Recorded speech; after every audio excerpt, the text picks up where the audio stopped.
بسم اللہ الرحمن الرحیم۔ السلام علیکم ورحمۃ اللہ وبرکاتہ۔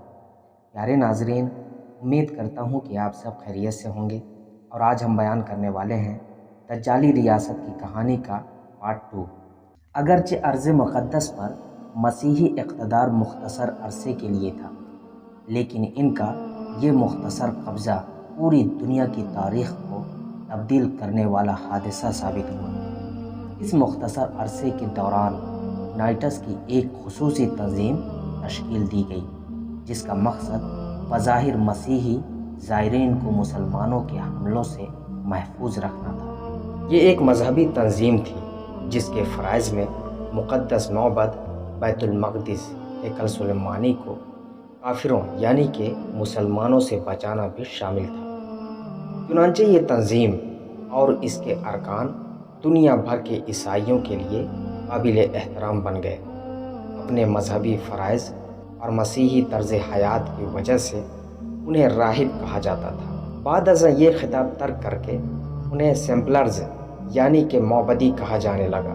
سیمپل معبد یعنی کہ عبادت گاہ کو کہتے ہیں، اور سیمپلرز کا معنی ہوا معبد یعنی کہ عبادت گاہ سے وابستہ خفیہ گروہ۔ یہ تنظیم بہت جلد منظم عسکری تنظیم بن گئی اور نائٹس سیمپلرز معبدی سردار کہلانے لگی۔ ایک مذہبی عسکری تنظیم جو 1119 میں یروشلم میں تشکیل دی گئی، جس کا مقصد مسیحی زائرین کو مسلمانوں کے حملوں سے محفوظ رکھنا تھا۔ یہ معبد یعنی کہ ہیکل سلیمانی کے کھنڈر کے قریب رہتے تھے۔ ان کی بود و باش راہیوں جیسی تھی، لیکن ان کی سرگرمیاں بنیادی طور پر عسکری اور انتظامی تھی۔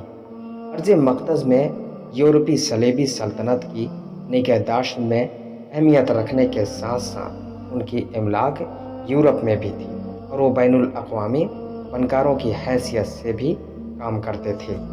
وہ اپنے داخلی امور سخت رازداری کے ساتھ سر انجام دیتے تھے۔ اس تنظیم کے باقاعدہ قیام کے حقیقی اغراض کے بارے میں مختلف داستانیں پائی جاتی ہیں۔ شروع میں انہوں نے اپنے آپ کو ہیکل کا محافظ کہلوایا۔ سوال یہ ہے کہ لوگ کس چیز کا تحفظ کر رہے تھے اور کس سے کر رہے تھے۔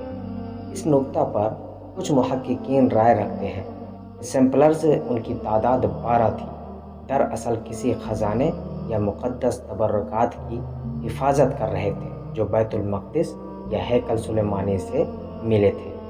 قدیم زمانے میں جب یہودی یروشلم میں آ کر آباد ہوئے تو وہ حضرت موسیٰ علیہ السلام کا صندوق بھی ساتھ لائے تھے، جسے بعد ازاں ہیکل سلیمانی میں رکھا گیا۔ اس صندوق کو تابوت سکینہ یا تابوت یہود کہا جاتا تھا، اور اس میں حضرت موسیٰ علیہ السلام پر نازل ہونے والے تورات کی تختیاں الواح تورات رکھی گئی تھی۔ عہد نامہ قدیم یعنی کہ تورات کا کہنا ہے یہ تابوت خالص سونے کا بنا ہوا تھا۔ عہد نامے میں اس کی شکل و صورت اور لمبائی چوڑائی کی تفصیلات موجود ہیں۔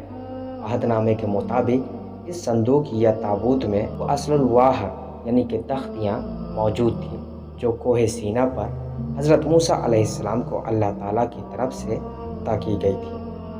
اس کے علاوہ حضرت ہارون علیہ السلام کا عصا، قرآن کریم کے مطابق یہ حضرت موسیٰ علیہ السلام کا عصا تھا، اور من و سلوہ کا برتن بھی اس تابوت میں محفوظ تھا۔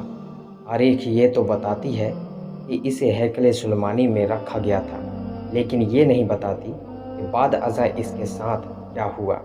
سیمپلرز کے دور میں ہیکل سلیمانی کا یہ حصہ زائرین کے لیے کچھ عرصہ تک مرمت کے نام پر ممنوع قرار دے دیا گیا تھا۔ ایک روایت کے مطابق 9 سال اور دوسری کے مطابق 13 سال۔ اس دوران اسے سیمپلرز نے اسے مخصوص خفیہ مقام پر منتقل کر دیا تھا، یا خود سیمپلر کو بھی یہ تبرکات ہاتھ نہ لگے، اور وہ دنیا کو دھوکہ دینے کے لیے خود کو پر اسرار مشہور کیے ہوئے ہیں۔ روایات مختلف ہیں، اور اس حوالے سے مشہور مذہبی داستانوں میں زبردست تعرض پایا جاتا ہے۔ حقیقت یہ ہے کہ قدیم سیمپلرز ہوں یا جدید فری میسن، یہودی قوم کے روحانیین یعنی سفری جادوگر ہوں، یا دجال کے خروج کے منتظر یہودی ربائی، ان سب میں سے بھی کسی کو نہیں معلوم یہ مقدس تبرکات کہاں ہیں۔ وہ ان کی تلاش میں سرگرداں ہیں کہ ان کو دنیا پر دوبارہ غلبہ ان کے بغیر نہیں مل سکتا، لیکن یہ تبرکات ان کو مل کے نہیں دے رہے اور نہ ان کو کبھی ملیں گے۔ انہیں تو حضرت مہدی رضی اللہ تعالیٰ عنہ برآمد کریں گے۔